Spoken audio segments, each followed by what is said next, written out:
Hey guys, welcome back to Foliage Loft. My name is Liam, and today we're going to leave the plants behind. We're actually going to spend some time outdoors. We are heading to Hamilton, Ontario, and our goal today is to visit 5 waterfalls in one day. I want to get some cool shots of the waterfalls with my camera and maybe my drone. It's pretty windy today, so that could be a problem. Now I just have to get ready and hit the road.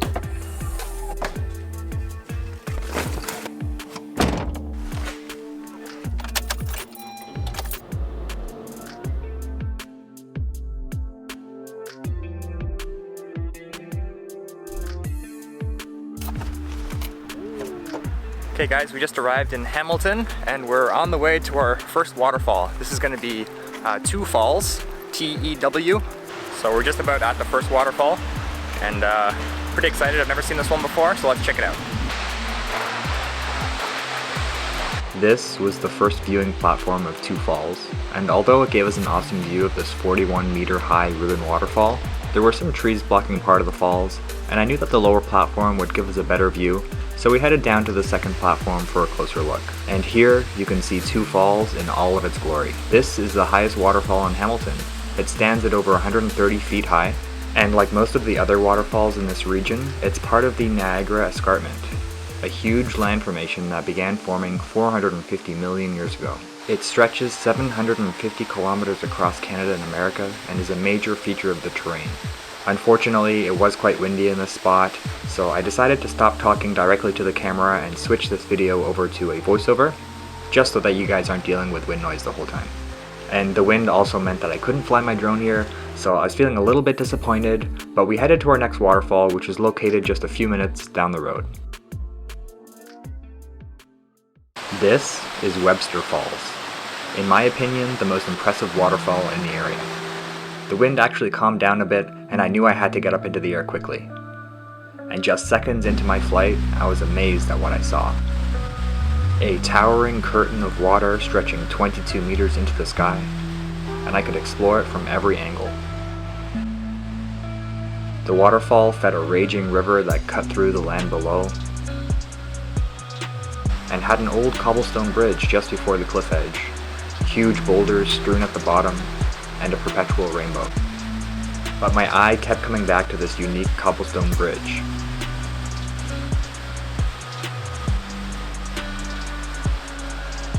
And I knew with the drone I wanted to get a really creative shot with it. I wanted to fly under the bridge and show the scale of the waterfall as I flew over it, so I did a few flyovers to figure out what path I wanted to travel. Then I headed under the bridge to where I could start the shot. I was pretty happy with the shot overall, especially since I just took the one attempt at it. I was getting a bit nervous with the high winds and flying it so close to the water. There was a lot of mist flying around and there was a lot of branches that I could hit with the drone. But I was very happy with what I captured here.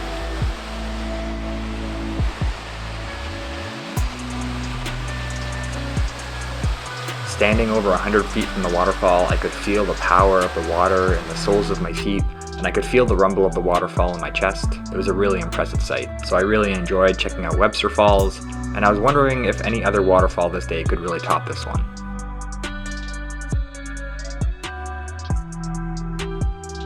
After the first 2 waterfalls, we headed down a winding road descending hundreds of feet down the edge of the escarpment. There were a few places we wanted to stop at in the city of Hamilton before we continued to the rest of the waterfalls. We stopped for some goodies at Walker's Chocolate, a small chocolate store. And we also wanted a bit of an energy boost, so we stopped by the Mulberry Street Coffee House in downtown Hamilton. The interior design was very stylish and unique, and they even had a few plants inside. A happy golden pothos on the counter, these succulents and rustic planters in the window, and I also spied some snake plants outside as well. Their espresso was amazing, but by this point we were pretty hungry. We headed to a sandwich shop called the Rustic Reuben, and it was even better than it looks. If you guys ever come to Hamilton, you have to stop and check this place out. And after we ate, we headed to our next waterfall.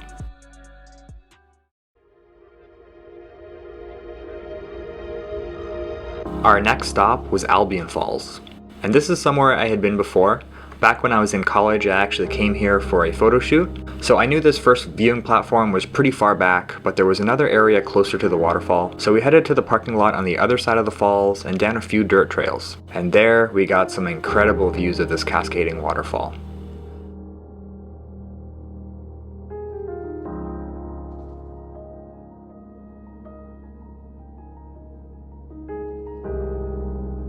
Although this waterfall isn't as tall as some of the others we visited this day, it more than makes up for it with the way it gently cascades down the jutted cliff edge.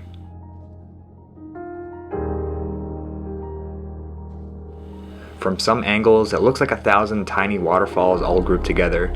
It's really quite beautiful. And this massive shelf in the middle of the waterfall really sticks out. I love how the water just lazily sweeps over this flat piece of rock on its way down. And it gives the whole waterfall a very peaceful and dreamy feeling.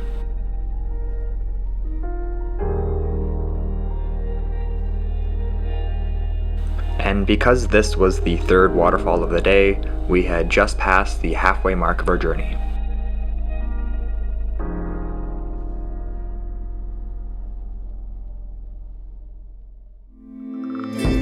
The fourth waterfall of the day was Felkers Falls, and this one is just outside of Hamilton and Stony Creek. It was a bit of a further drive out, and I was pretty surprised when we arrived. It seemed to be nestled in a very residential neighborhood. We had to walk down some trails to arrive at this waterfall.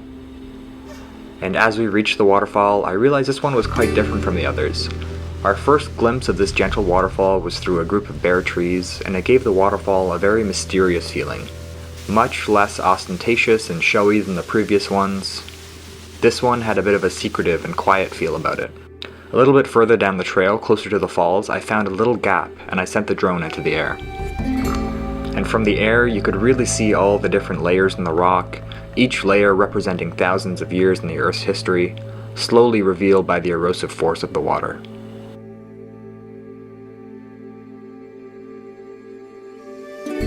As much as I wanted to spend more time here, I knew that we were quickly running out of sunlight and that we had to race to our final waterfall of the day.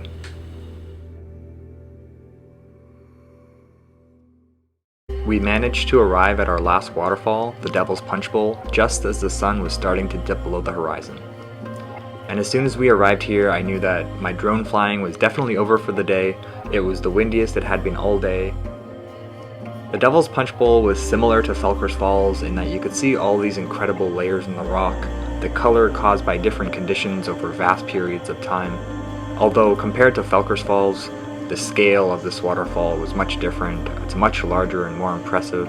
Meltwaters from the end of the last ice age created this wide gorge where the water drops 34 meters.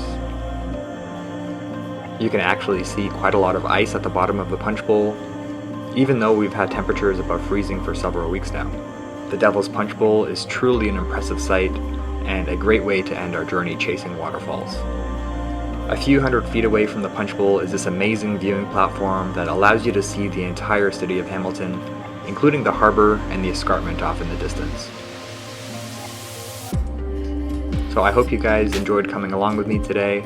I do hope to make more travel style videos in the future, maybe once a month or so, in between all the planned videos I'm going to continue making. So if you like this video, make sure you hit that like button down below, and if you stuck around until the end, thank you so much for watching. See ya.